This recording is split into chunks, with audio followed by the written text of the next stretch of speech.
একটা প্রশ্ন করি, রমজানে যদি আপনি শুধু একজন রোজাদারকে ইফতার করান, তাহলে আপনি কি জানেন আল্লাহ আপনাকে কত বড় সওয়াব দেবেন?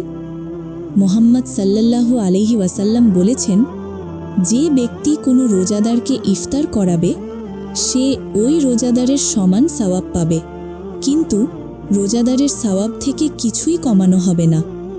এই হাদিসটি এসেছে জামি আত-তিরমিজি।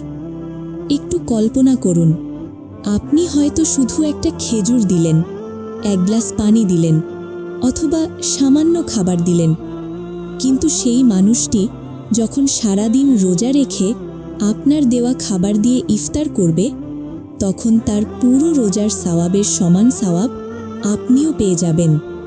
সুবহানাল্লাহ। রমজান এমন এক মাস যেখানে ছোট একটা কাজও আল্লাহর কাছে অনেক বড় নেকি হয়ে যায়।